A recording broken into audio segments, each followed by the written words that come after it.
del aporte del área de legal en este tema.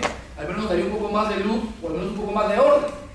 ¿De qué me sirve poner una cláusula de conciliación en un contrato de tantos millones? No voy a llegar a una conciliación sobre ese monto. Vamos a ir viendo ahora algunas definiciones importantes. Definición de convenio arbitral. Si bien existen en doctrina diversas definiciones sobre el convenio arbitral, podemos conceptuarlo como un negocio jurídico bilateral que, alejado del contractualismo, recuerdan la idea de la clase pasada, el tema del contractualismo, si es o no es, permite la resolución procesal de la controversia, procesal equivalente a jurisdiccional, de la controversia. Es el mecanismo que han acordado las partes para solucionar su controversia.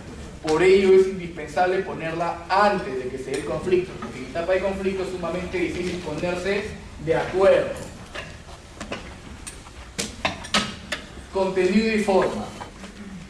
El convenio es un acuerdo por el que las partes deciden someter al arbitraje todas las controversias o ciertas controversias que hayan surgido o puedan surgir entre ellas respecto a una determinada relación jurídica, contractual o de otra naturaleza. En este caso tenemos la opción de a futuro, cuando se dé el conflicto, cuando surjan todas las controversias. Es el criterio. Aquí nos ponemos de acuerdo para ver cómo lo vamos a solucionar. La ley de contrataciones contempla la conciliación como una posibilidad, pero ante un vacío siempre arbitraje.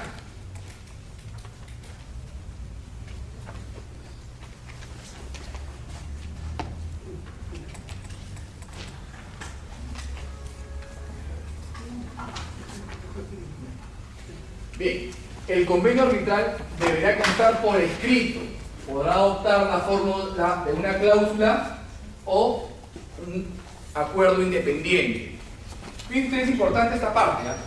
Nosotros en los contratos que hemos visto figura como una cláusula, pero también lo puedo hacer como un acuerdo independiente cuando no se pactó nada. Por ejemplo, en una orden de servicio, las partes pueden ponerse de acuerdo, dicen no, árbitro único, o si son muy exquisitas, tribunal arbitral. No es conveniente por el importe de una orden de servicio, una orden de compra, pero es facultad de las partes. Igualmente se aplica ahí el criterio de un convenio de solución en el supuesto de conciliación. No es establecido como una cláusula, pero puede agregarse. Ese criterio va tanto para contratos con entidades públicas como para contratos entre privados. Se entenderá que el convenio arbitral es escrito cuando quede constancia de su contenido en cualquier forma, ya sea que el acuerdo de arbitraje o contrato sea concertado mediante la ejecución de ciertos actos o por cualquier otro medio. ¿Cómo así?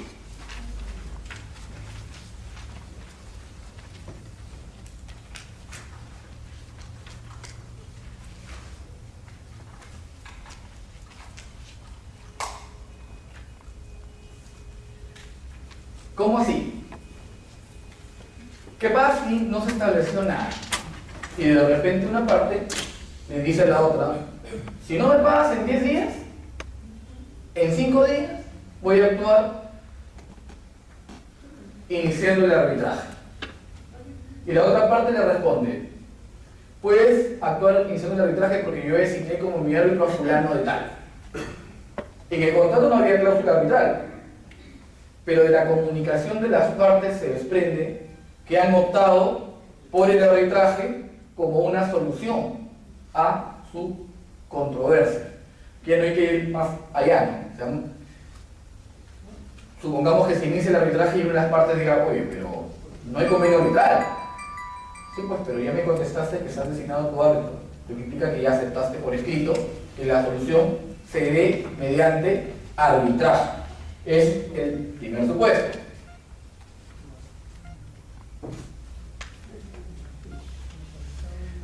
Y ese supuesto es bien interesante. Se entenderá que el convenio arbitral consta por escrito cuando se cursa una comunicación electrónica, correo electrónico o fax, y la información en línea consignada es accesible para su ulterior consulta. Por comunicación electrónica se entenderá toda comunicación enviada, recibida o archivada por medios electrónicos, magnéticos, ópticos o similares, como pudieran ser entre otros intercambio de correos electrónicos, electrónico de datos, telegramas, telex o telefax. Hoy por hoy, correo electrónico. Es una situación bastante interesante, ¿no?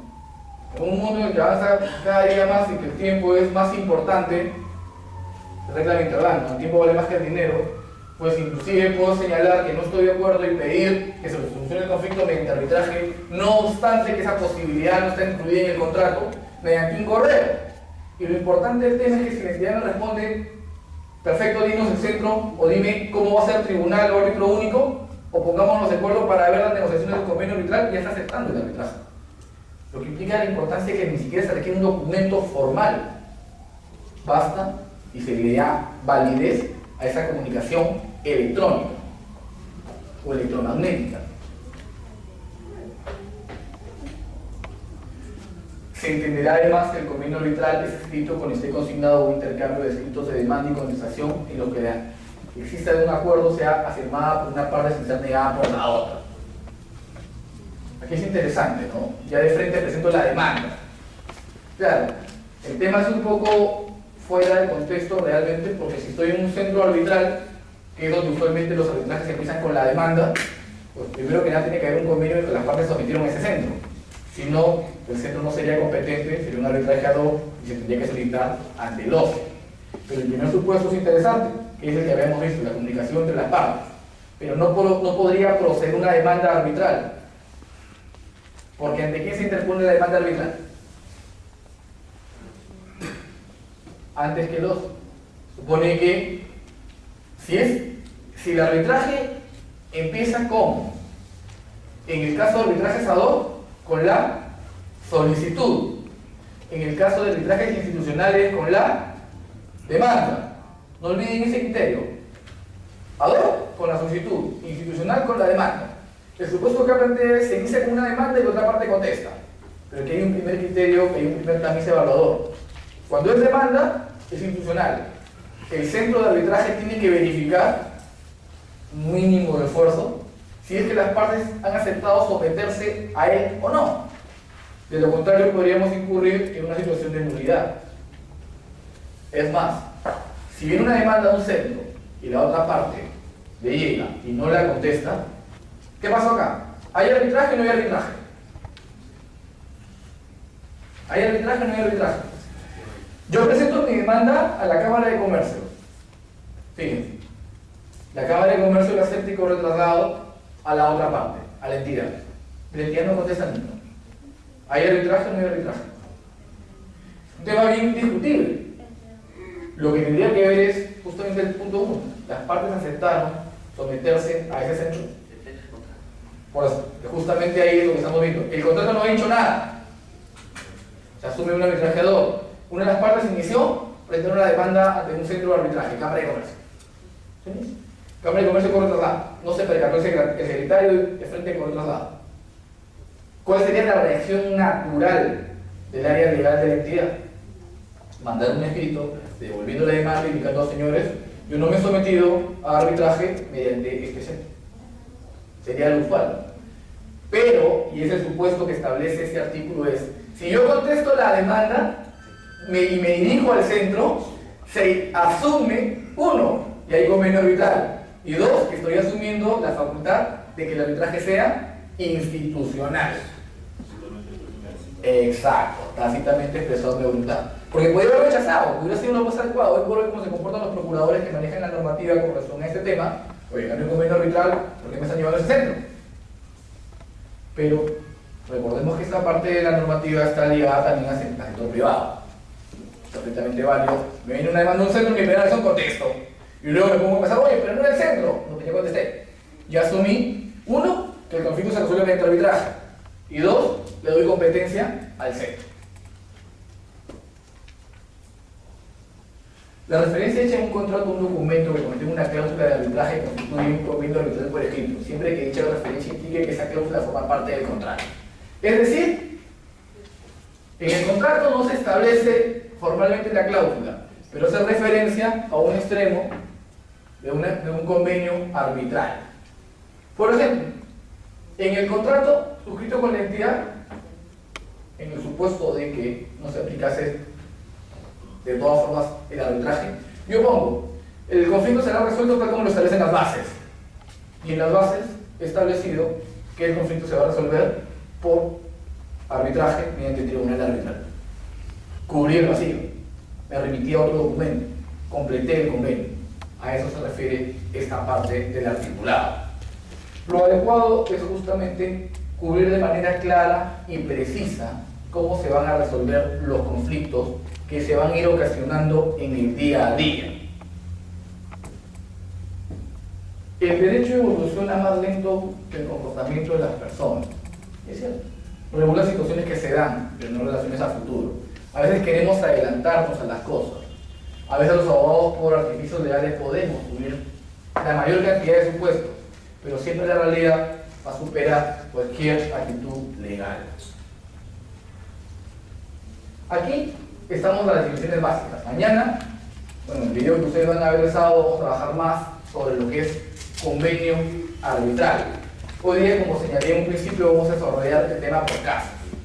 Como ya llegaron, entiendo que todos vamos a desarrollar el segundo caso. Esta vez quiero 3 grupos, por favor. ¿Se acomodan en 3 grupos?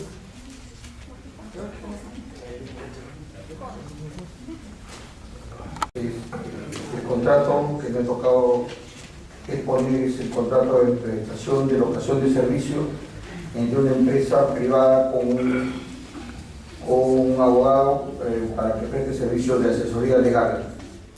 El contrato señala un plazo específico para asesorar en un proceso penal de la empresa X.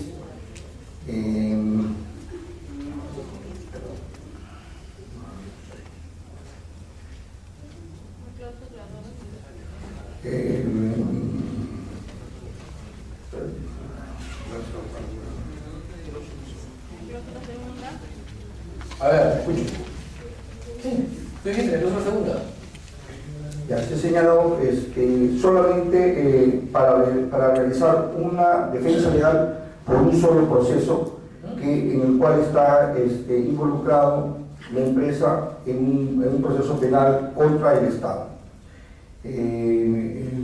Los servicios se realizan de manera independiente y de alguna naturaleza incluso persona, a pesar que se admite que el abogado se tenga que acompañar o apoyar con personal de la empresa, perdón, un personal que él convenga para que lo ayude. En realidad el tema, hay algunas cláusulas que son precisas que de alguna manera no determinan una válida o perfecta relación entre las partes. Por ejemplo, en cuanto al precio, se ha señalado que el asesor percibirá de la empresa como contraprestación por la totalidad de los servicios en materia de este contrato la cantidad de $12.531, importe al que deberá agregarse el impuesto a la renta u otro impuesto futuro que lo reemplace o lo adicione. Esa cláusula es una cláusula inaplicable, por cuanto el impuesto a la renta es un importe que corresponde al prestador de servicio y no a la empresa, y no en materia negociable. Lo explico: cuando se hace una venta o prestación de servicio, cuando tiene que ver el IGB, ahí sí se puede hablar de con IGB o sin IGB, y entonces puede ser admitido, inclusive para el que hace el pago, en el caso de impuesto de IGB, tanto el pago para la deducción del gasto y el impuesto general a las rentas como el crédito fiscal. En el caso del impuesto a la renta es algo que no procede, por tanto no podría hacer ese desembolso adicional por el impuesto a la renta. Primero porque sería un mayor gasto que está haciendo la empresa, y segundo porque la SUNAT no le va a admitir ese traslado. La cláusula establece que la empresa va a pagar el impuesto a la renta. Se deduce del texto que la empresa va a pagar el impuesto a la renta, por lo menos es la lectura que le doy yo. Dice el importe, o sea, el asesor percibirá de X una contraprestación por la totalidad de los servicios en materia de este contrato, importe al que deberá agregarse el impuesto a la renta u otro impuesto que lo reemplace. O sea, Si son 1000, a ese impuesto, a ese importe se tiene que agregar el impuesto a la renta. Se tendría que agregar el impuesto a la renta. ¿O no? ¿Te escucho, César? Es totalmente ilógico y es un error formal, me parece, porque yo no soy tributarista, pero el impuesto a la renta grava, pues la base imponible es lo que yo he percibido durante un año, durante un ejercicio. En el caso de una persona natural, en el caso de una persona jurídica, se deducen los gastos y en función de eso se establece una base imponible que es el impuesto aplicado, ¿no? En este caso, ¿sobre qué base imponible, o sea, sobre qué base vamos a aplicar ese? Imaginemos que fuera así, imaginémonos de que se pudiera aplicar un impuesto a la renta. ¿Cómo lo aplicamos en este caso? A ver, vamos por partes. Di lo que dijiste un ratito. Bueno, yo en mi caso es el mismo contrato con retención. Me hacen una retención y me deducen un monto que supuestamente lo van a pagar al final, ¿no? Claro, lo que pasa es que hay diferentes modalidades contractuales. Encuentro el impuesto a la renta por cada prestación. Yo estoy obligado a pagar el impuesto a la renta. Mi contadora me dice a mí que lo debo pagar al mes de que he emitido mi recibo. Yo siempre lo pago a fin de año. Me dice que hago pésimo, que no pago intereses, un montón de cosas. Lo más probable es que cambie mi contadora. Pero lo que dice el compañero Cerro, o sea, cada contrato tiene una modalidad diferente. Por ejemplo, cuando se establecen los pagos a los árbitros, se entiende que el pago es, si no cae el término neto, se entiende que si son 1000, la entidad también ya asumió que no son 1000, que es 1111, porque 111 se va para lo que es el impuesto a la renta y el árbitro recibe 1000. Entiendo que una figura similar a la que han querido colocar, para que el pago sea una cantidad exacta. Y el impuesto a la renta lo va a retener directamente la entidad. Eso es una opción. Porque en ese caso el impuesto entonces sería digamos, de que no sería el impuesto de la entidad, sino sería el impuesto del que recibe el pago, ¿no? El impuesto, cuando la prestación supera 2.500, hay dos opciones. Lo más común, si la entidad sea retenedora, es que le aplique diferente el descuento. Yo cuando quiero recibos por honorarios, si la prestación es 2.000 soles, yo termino cobrando 1.800, porque me retienen 2.000. O sea, mi contrato fue de 2.000, pero el impuesto a la renta lo generé yo, y me lo van a deducir a la hora de que pague, me pagan 1.800. Hay algunas veces que establezco el contrato líquido 2.000, entonces ¿cuál fue la prestación? O 1.000. Si es 1.000, sacan 1.111.11, que es la fórmula multiplicada por 0.9. Y sobre identidad me descuenta 111.11, con lo cual me pagan líquido 1.000.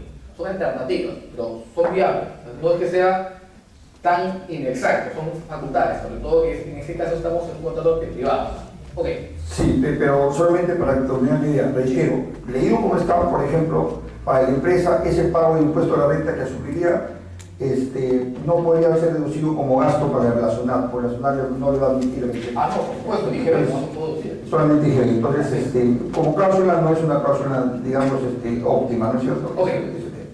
Vamos a la cláusula sexta. El precio acordado en la cláusula quinta será abonado como pago único al asesor dentro de un plazo de 30 días útiles a la presentación de sus recibos honorarios profesionales. Esta cláusula también es la cláusula que siempre tenemos, es una cláusula que podría generar una ventaja, digamos, no indebida, pero una ventaja aprovechada de manera no acordada por el abogado. ¿Por qué? Porque si no señala cuándo, lo que no señala es cuándo se va a presentar el recibo honorario profesionales. Entonces, el recibo honorario profesionales podría, según la cláusula, ser presentado a la firma de este contrato. Entonces, a los 30 días tendría que pagarlo. Sin embargo, el servicio puede durar no sabemos cuánto. ¿No es cierto? Es una situación que la empresa podría perjudicarse de manera involuntaria por la redacción de la cláusula. Es una cláusula que puede generar controversia. ¿Y la controversia se va a resolver? Pero para evitarlo. Vamos a ver, ¿qué dice tu convenio arbitral? Vamos allá.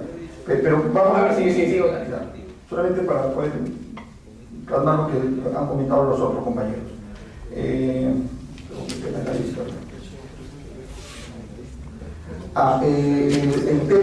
tema es el asesor dice, podrá requerir al asesor que sustituya al personal que él no considere idóneo para la necesidad de servicio en materia de presente contrato. El asesor se obliga a reemplazar a dicho personal dentro del medio plazo que sea posible por otro que reúna los mismos requisitos.